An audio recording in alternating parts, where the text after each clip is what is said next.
Welcome to Splatalot! The mysterious and messy kingdom that invites 10 brave young warriors to go head-to-head with those despicable defenders as they compete to capture the greatest treasure in the land, the much-prized Splatalot crown. Ow!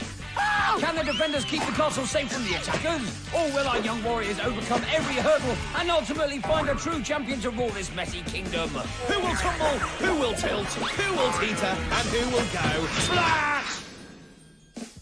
Hello, I'm Dick, he's Dom. And this is Splatalot, the tournament that's livelier than a rattlesnake at a rock concert, Cheekier than a chihuahua in a chip shop. and messier than a hippo in a mud bath. But don't let all that beastly nonsense fool you, because there's a serious problem facing this kingdom. Splatalot has no ruler. But fear not, we've come up with 3 spectacular challenges to test our crown-wearing candidates to the very core. Here's a little taster of what's coming your way. The Moat Challenge. 10 attackers will enter, but only the 6 fastest will survive. Reach the dungeon, which will reduce that number down to 4. And Capture the Crown, the final round where one attacker will claim the crown.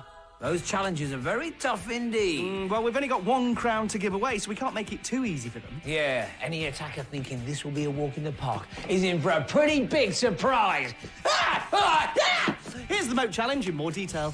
The course is full of awkward obstacles. Once across the baffling barrels and piercing pellets, the attackers must make their way up the slippery slope. But look out for the Splatzuka. It's also guarding the rolling mace, which leads to the impossible incline. The beastly battle axes are next, followed by the Bridge of Disaster, which is protected by the Aqualizer. And finally, the debilitating disc stands between the attackers and the finish line. And if all that wasn't tough enough, we've also got the defenders to make things extra spicy. Let's meet the terrible trio on moat duty today. Fatal, the striking Viking who likes biking and hiking. Who's next? Kookaburra is my name and Splat's my game. He likes a laugh, unlike our bad-tempered, blue-eyed boy Thorn. Caution, all viewers. Parental discretion is advised. But the kids can watch. Brilliant. Down on the course, the defenders are just about in position and loading their splatty weapons. So let's meet our first attacker, Aristasia. I'm a ninja! If she were a true ninja, then she'd keep quiet about it. Well, she steps with ninja-like precision across the first 2 falls, but falls at the 3rd. I hear you're a poet. Bleh. Fatal is here to Splatzuka you. Fatal, you're not a poet, and we all know it. We also know Aristasia won't ace the mace. She moves on to the incline, and doesn't ace that either. It's time to defend. Umbrella's down. Oh, looks like Aristasia's the one who needs a brolly. She struggles on the axes, and lemon sucker! Well, there was nothing ninja-like about that splat. Clumsy, noisy, and messy. Just how we like them. There you go, here's a nice shower for you. That umbrella could come in really handy now. Aristasia is nearly over the bridge, but no, she's down again. Aristasia tried to get the crown, but Thorn's so cool, he splatted her down. Boom! Yeah, I would keep working on it. Good advice, Kook. Battered sausage! Well, our poor little ninja poet has splatted at every single hurdle today. Poet down. But she's soon back up to finish in 8:18. Good for you. Now here's some goo. Here's Reece. I'm Reece and I rock. Reece rocks. Nathaki, and he lands like a rock on the barrels. Reece, I have a soft spot for singers. Don't let Fatal distract you, Reece.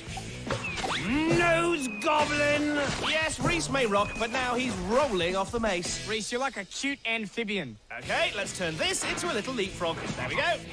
Not exactly cute, though. He survives the water blast. Now, what about the axes? Oh, Pinky Master! I'm Thorn, and I'm the brawn around this castle. Well, Prawny Thorn, I'm sure our froggy friend Reece would have you for breakfast. Great defending. This guy's like a leapfrog. I can't help it. You blithering pig! And Reece hops for joy because he's finished in 5:22. Here's Liam. I am a dragon! Magic! Every castle needs a dragon. But this dragon's had his day, I'm afraid. Liam's fine, but can't get past the barrels and does not finish. I know crazy! Oh, this should be good, then. Drippy PA! Taylor's also crazy about photography. That was picture perfect, Taylor. She clears the mace and now heads down the incline. So far, so good. Coop decides it's slime time, but she's fine with that, too. Oh, and now the water blast has a go, but she survives and sees the funny side. Nothing funny about the axes, though. Croaky poke! Did anyone see that? Let's rewind that. Can we get a replay? Of course, Kook. We always enjoy seeing a good splat again. Taylor starts well, but she's out of step with her final step. And she finishes in 6:27, which could be good enough to see her through. Where'd the cheese go? I imagine Vane had something to do with it, Emily. Heady Bosh!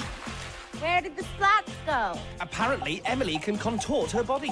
I want you to do some contortion, okay? And I'll let you pass. An interesting offer from Kookaburra, but Emily decides to turn him down. She might regret that. Wet suitcase! Are those the kind of contortions you had in mind, Cook?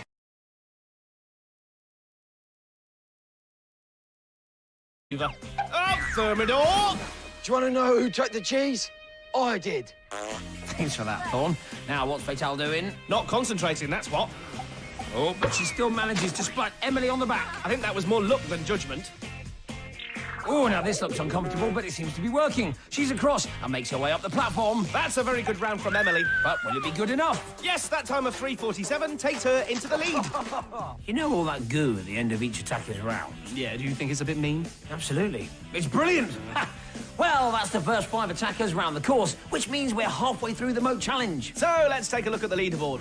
Emily's currently in first place with 3:47, followed by Reece, Taylor, Aristasia and Liam, who did not finish. So that's how the first 5 did. All they can do now is sit back and watch the next 5.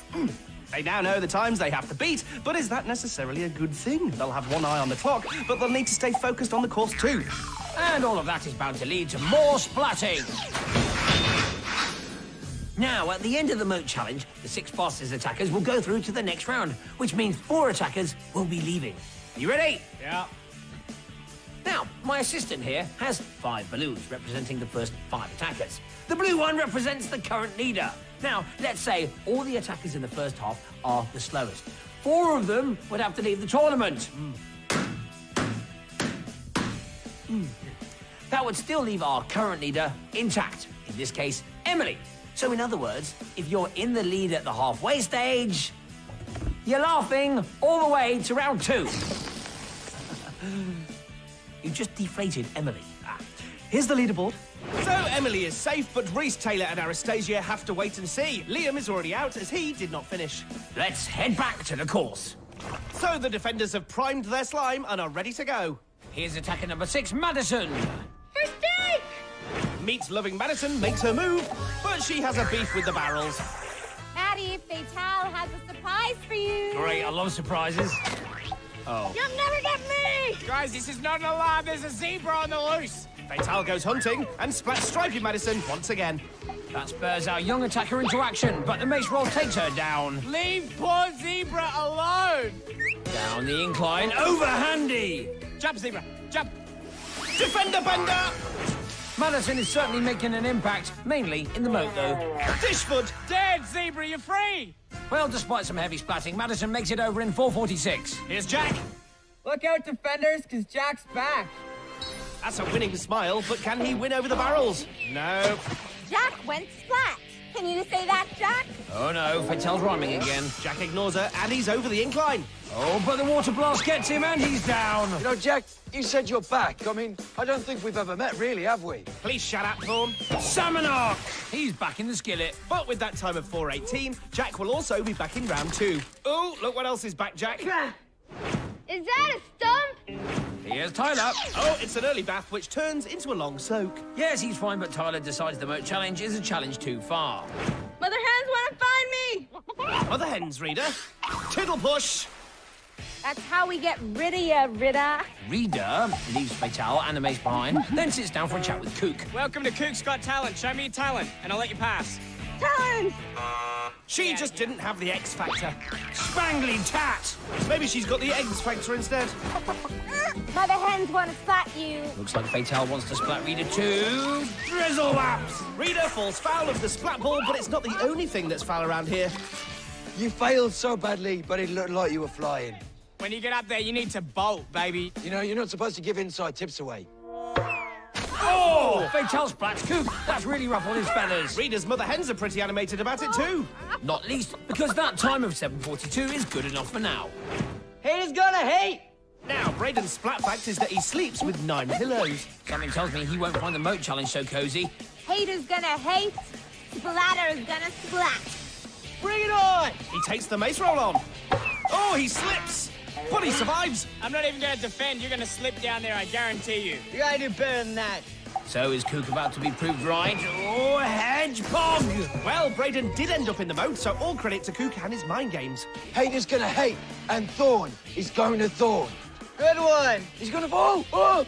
Oh, turkey trumpet! That one wasn't so hard for Thorn to predict, especially when Brayden let go of the rope. He won't mind, though, as that was the fastest time today. So, making it through the moat challenge, we have Brayden, Emily, Jack, Madison, Reece, and Taylor. Bad luck to hen-loving Rida, ninja poet Aristasia, sleeping dragon Liam, and stumpy splatter Tyler. They must head home, but our remaining 6 attackers have to stay, because it's time for Ditch the Dungeon. Yes, they're one step nearer to the majestic Splatalot crown, but steps usually lead to slips, slides, and splats. Well, that was a great way to end round 1. Is this the cue? Cue for what? For Coot's Got Talent, I've got an act that will knock his socks off. This is little Lionel. You name an attacker, and he will do the battle cry. Okay. Aristasia. I'm a ninja. Oh, Rida? Mother hens want to find me. Emily? Where did the cheese go? Oh, brilliant. Could you tell me what my battle cry would be? Let's see, I'm dumb and I'm scared of all the defenders. All right, little Lionel. What would Dick say? I'm Dick and I put bogies in Dom's tea when he's not looking. yes, clearly not working properly. Maybe I'll give the talent show a miss. Yes, right. Should we get back to the real talent? Here are the 6 attackers who made it through to round 2.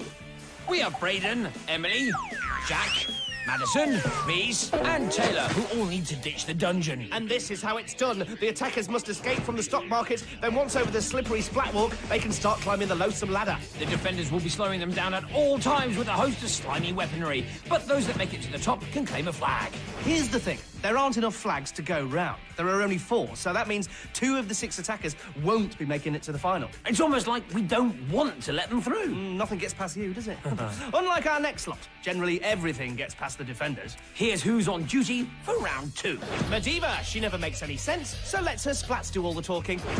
Vane, he always has an appetite for attackers. And finally, I'm Scab! Scab rule 311. Always have a trick. Up your sleeve. oh dear, told you he had an appetite. Down in the stock market, Brayden's in yellow, Emily's in pink, Jack's in blue and orange, Madison's in stripes, Reece is in green, and Taylor's in orange. The defenders are also in position. I can't say exactly what's going on in their minds, but I'm sure they're ready for some splatting. And they're off! The attackers escape from their stocks and soon break free through the gates. Brayden leads the way, and the rest form an orderly queue behind. Oh, but it doesn't take Brayden long to lose his footing, and down he goes! Vane opens up the froth buffer and dislodges Taylor. Madiva bowls a slime ball, and Brayden, who's only just back up, heads back down. Heads! Scabs plays with that. That was a spicy meatball. Can I eat that next time? Vane pretty much thinks about everything in terms of food. Oh, now what's this? Taylor almost splats Scab. But Madison leads a downward slide, and Taylor's in the sploosh. Scab splats Emily. And Brayden slips yet again. He's off back down to the splat walk. Madiva splats Emily. Diva keeping it real, child. That's right. Emily retaliates, but she can't reach the defenders. Madiva bowls again, and this time she splats Jack, who nudges Emily, and they're both in the soup. Diva is looking into her crystal ball. Oh, this'll be good. I see Jack. I see Madison. I see Taylor. I see Splat. Well, who would have predicted that? Madison's on the receiving end, but Taylor suffers the most with the trip to the foam bath. Now it's Jack's turn. He slips and slides back into the water. And there goes Emily once again. She must love it in there. Incoming! Pedal paddle! It's an all-out splat attack from the defenders. Taylor's off her feet. Jack slips to the splat walk with Brayden. And finally, Madison slides and splats. Right. Brayden loses his grip again. He slides, and then the splat walk sends him back to square one. Bring it in. And then you just bring it down. Punchy toad. Vane splats Madison. She takes out Reece, and then finishes in the frothy brew. One splat grenade. You're done. The defenders are in charge right now. Ring Tony! Gab splats Madison this time, and she collides with Emily and Taylor. Oh, and Jack slips again. None of the attackers can get a grip. More bowling practice for Madiva. Jack is once again the target, and he starts a Splatalot. Diva style, baby. Can Brayden make a comeback? No, just a slide back. Look out, Jack. Shot of the day. Oh, hippie finger! That's a direct splat from Scab, but this time Brayden bravely holds on. Not for long, though. Madiva gets him with yet another slime ball. She bowls again, and this time Jack and Taylor head south. A third bowl. And now it's Madison who plummets, producing another perfect pile-up. Can it get any worse for the attackers? It's the balls of doom. Yes, it can. Ball of doom! And not a single attacker is left standing on the loathsome ladder. Jack is the first to recover. But Vane sees the danger and slimes him back down. Brayden decides on an all-out sprint. So far, so good. Oh, but once again, the slippery surface is his undoing. Top slide on the splat walk, though. Jack also can't hold on, and he takes Reece along for the ride, who provides another superb slide. And here's Madison bouncing into the broth. Look out, Jack! Doom ball! Wow, Jack's gone head-to-head with the ball of doom, and I think the ball's won. It seems to single the poor lad out. I'm sure it was nothing personally. Emily might take this personally, though. Both Vane and Scab are splatting her. What's Medivh up to? She's left the top of the ladder unguarded. Surely the attackers can take advantage. Brayden's the first to try. He's nearly there, but no, he's hosed all the way back down into the slimy water. I got it under control. Taylor takes a steadier approach, but she's about to be overtaken by Jack, and he's the first to make it over. Hog sizzle! Well, that just about sums this round up. Even when the attackers win, they get splattered. But he's fine. Madison is also over, so we now have 2 finalists. Oh, Emily slips back down, but Taylor is up and over. The steady approach pays off, and she claims the 3rd flag. Brayden manages to recover. Reece is coming up from behind, but it's too late as Brayden becomes our 4th finalist. So that's it. Round 2 is complete. Time for these slides of shame. Emily is first, ensuring that her shamed nose doesn't get any water up it. And here comes Reece, who decides sliding shamefully has to be done sideways. That leaves us with our 4 flag-waving finalists. It's fair to say they're pretty pleased with themselves right now. So here's confirmation of the attackers who are in the final. Jack, Madison, Taylor and Brayden. Commiserations to our losers, but congratulations to our winners. Yes, they can rest for now, but they'll soon be competing again for the most treasured prize in the land. Of course, that prize comes at quite a price. And in the kingdom of Splatalot, everything is paid for in splats. Time now to take a look at our 4 finalists. We've cut out all the boring bits. For example, who wants to know that Brayden is a part-time astronaut and secret agent, or that Madison likes to relax wrestling crocodiles? No! This is all about the stat facts from the first 2 rounds. And for that, we need the Splat Stat hat. Put it on. Go! Taylor has finished 6th and 3rd so far. Madison has a better record with a 4th and 2nd place to her name. Brayden won the 1st round, but only just qualified in the 2nd, leaving Jack as our favourite. He has the best record, coming 3rd in the Moat Challenge and 1st in Ditch the Dungeon. So, Jack's our favourite, but that might just spur the other 3 on to do better. Here's a reminder of all 4. We have Brayden, Jack, Madison and Taylor. Those are the finalists. Now, here's the final course in slightly splattier detail.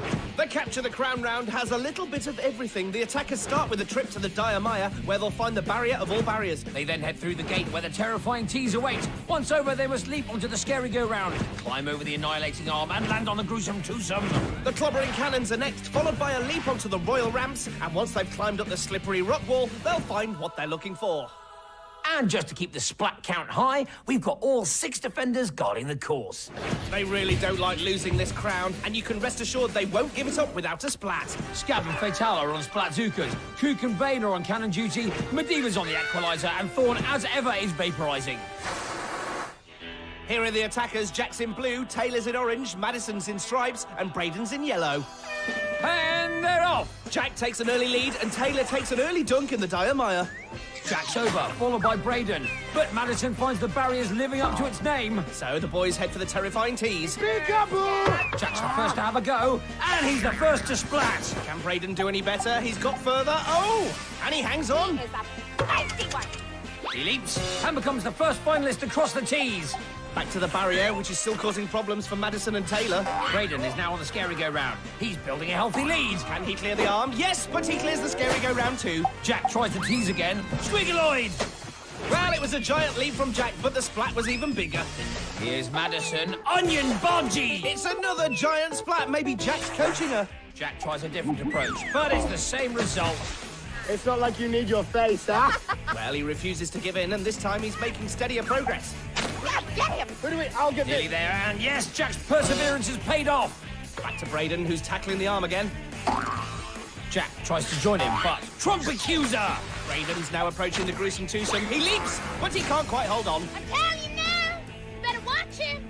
Medivh is right. Brayden's showing a lot of promise in this final. He steps carefully across the scary go-round. He needs to get back to the gruesome twosome after failing that first landing. Here he goes, and this time the landing is good. Surrender to the defender. Thorn vaporizes Brayden, and he's down. Back to Taylor on the tees. Dog flap! Madison has another go. Double dog flap. Once again, giant leap, giant splat. Jack goes out. Scab and Fatal try to distract Jack, but he's over the arm and heading for the twosome. He steadies himself. He's slimed and vaporized, and frothy barbar. Well, the defenders threw everything that's in there. This is close encounters of the thorn kind. Brayden has a close encounter with the cannons, and he survives. Fish toot. Kook goos him, but he still makes it onto the ramps. If anything, that splat helped him on his way. Ah! I'm gonna make it rain! Medivh makes life slippery for Brayden, but he's hanging on. That was really good. Jack's back at the twosome. He really needs to catch up with Brayden, and this time he makes it.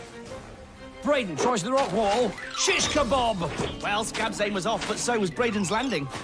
Madison still at the tees. And how about that for perseverance? She's finally over. But Taylor still can't get the hang of them. Madison moves onto the annihilating arm. She's got a firm hold, but the scary go-round plays footsie, and she loses a shoe. That's quite a feat, or in this case, quite a foot. Well, she's lost the slip on, and now she slips off. Jack's nearly caught up with Brayden, but run call on the cob! Well, lots of things happening all at once there. First Madison's footloose splat, and then Jack's high kick in the moat. Kook slimes Brayden. You gon' go splat! Medivh needs to focus on Brayden. He's back on the royal ramps. This will be his second attempt at the rock wall. Kook tries desperately to put him off. Steps onto the wall, and he's down again. Fantastic. Jack now heads for the ramps and a chance at the wall, but he slips and budgie budget. Back to Taylor, and she's made it over the tees. Tremendous effort. Madison's cleared the arm, but can't make her landing. Collie wobble. Yes, the annihilating arm and the scary go-round are a pretty lethal combination. Brayden heads back to the ramps, and he's over. Taylor leaps, but slippery blimp. And in the process, she joins Madison's one-shoe club. Pathetic sliming from Vane. Jack leaps, and he's also onto the ramps. Brayden goes for the wall and falls again. The defenders concentrate on Jack, and this time Vane well and truly slimes him. Brayden makes it quickly back onto the ramps, but if Jack secures his landing, then it might all be too late. He leaps and flump brigade. Brayden's turn. And yes, this time, he's made it. And the desperate defenders come up with something to stop him. No! No! Scabs had no effect, and Brayden's nearly there. He's over the wall now and moments away from that crown. He gives us a victory yell and completes the final. The crown is in his hands, and the kingdom has a new ruler. Vane and Jack both gracious in defeat. And even Scab resists the temptation to splat Madison one last time. Maybe they all realise they've lost to a worthy champion. Well done, Brayden, our new king of Splatalot. Well done indeed. What a fantastic final. Brayden attempted the rock wall 3 times before he conquered it. Our tournament favourite Jack had his chance, but Brayden refused to give up and thoroughly deserved his victory. Well done to Taylor and Madison too, especially on the tees. Other attackers might have just thrown in the towel, but they just kept going. So, how do we follow that? Easy. Here's Splash of the Day. And it comes from our new ruler, Brayden. He was still learning the ropes in the moat challenge, which is probably why he let go of the rope on the debilitating disc. A right royal splat, which met with Kook's approval. Now here's Brayden's journey to the crown. He was the fastest round the moat, but found round 2 much harder. He kept slipping, sliding and splatting, and only just managed to qualify for the final. But he managed to find an extra gear and led easily for most of the way, overcoming each and every hurdle. That is until he reached the rock wall. It took 4 attempts, but eventually he made it. No defender can stop me. So let's go back down to the course to hear King Brayden's first proclamation. My first act as King of Splatalot is to have one of you thrown in the moat. I wish I could do it to all of you, but today, it'll be you, Kook. Kook? That's a surprise. Not really. He's always taunting and dishing out smart remarks. Well, he's now speechless. So that's just about it for today. We've had a great tournament and found a new ruler for this kingdom. Not a bad day's work, even if I say so myself. You just did. We'll have more mess and mayhem for you soon, but for now, we'll leave you with the Splatterpult ceremony. Take it away, Kook. Yes, Kook, but not for long. So, folks, until next time, keep splatting!